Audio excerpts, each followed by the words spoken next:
long as it's in the next 30 seconds. 30 seconds.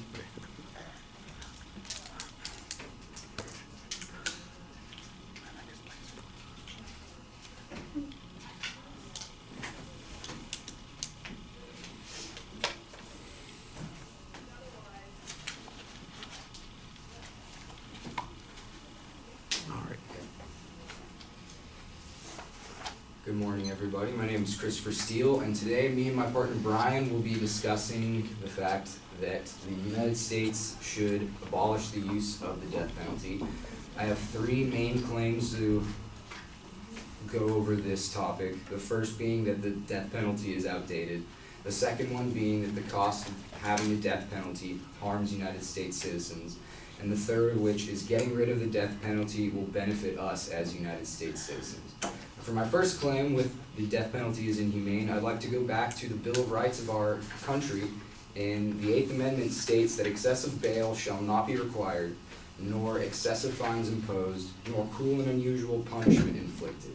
Already the death penalty is hindering that right on U.S. citizens for their Eighth Amendment right that our founding fathers worked so hard for us to have. A second point I'd like to make is that the death penalty has been around since before our country was even a thing. So, I mean, it makes sense that we still have it.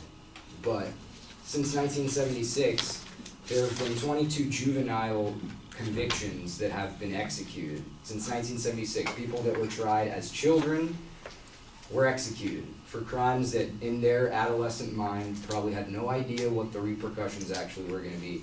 In a bad state of mind, you don't even know what their life has been like in their family home, so they really shouldn't have been executed for those crimes in that time of their life.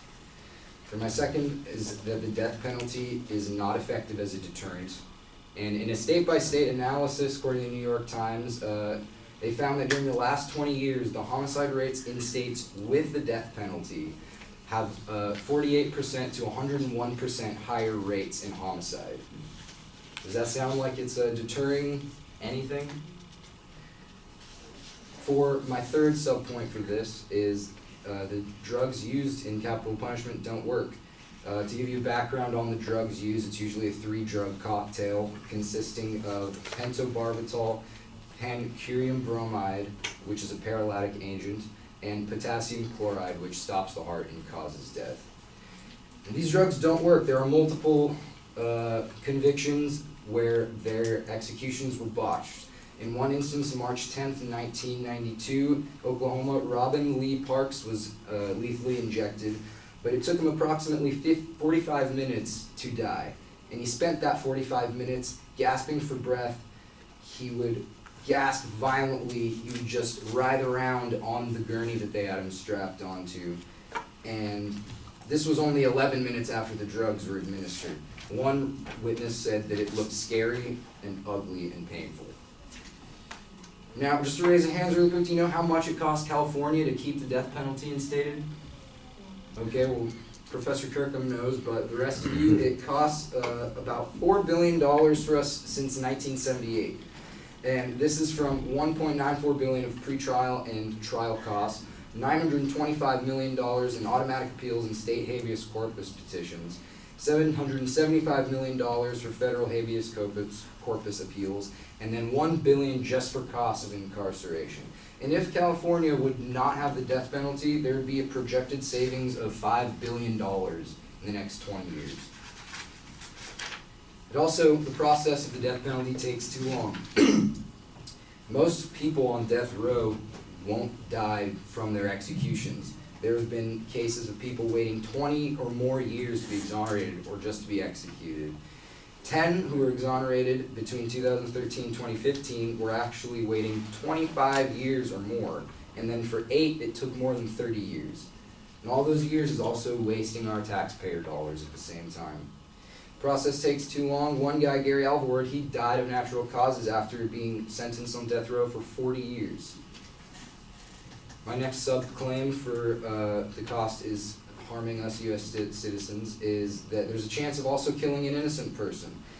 In Missouri, Larry Griffin, convicted in 1981, who was executed in 1995, The year-long investigation uncovered evidence that Mr. Griffin was most likely innocent, but this didn't come up until after his death sentence. In fact, reports note that a man injured in the same drive-by that he was convicted of he came to the courts later on saying that he actually didn't see Mr. Griffin during this crime. So this is the best testimony so far of an innocent person being killed. Second example of this is Robert Cantu in Texas, who was convicted in 1985, executed in 1993. In a two-part investigative series by the Houston Chronicles, they casted serious doubt on the man who was executed. He had persistently complained of his innocence since he was 17, which is one of those cases that I mentioned, that a lot of innocents have still been killed in our recent generation. Also, a key eyewitness came front and also said that they did not see him at the crime and that they executed an innocent man. Now, to my third point in getting rid of the death penalty, it will be very beneficial for us as United States citizens. And one of the things is that our funding for the death penalty can be used elsewhere. The exorbitant cost of capital punishment are making us less safe because of badly needed financial and legal resources, and they're being diverted from effective crime fighting. And if we had an extra $90 million in a year, we would be able to, oh, I'm sorry, no, that's the wrong one. No, not that. Okay. Oh, no, yeah. In California, for the cost of the death penalty, U.S. citizens will save money for not having to pay taxes, which keep the death penalty. And that if the governor of California were to commute the sentences of these people on death row, it would result in immediate savings of $170 million, which again would be another $5 billion over the next 20 years. And for my last point, our penal system will be improved as a result of this, and the budget repercussions of capital convictions by Catherine Baker states that counties manage these high costs by decreasing funding for highway and police patrolling and just increasing taxes in general.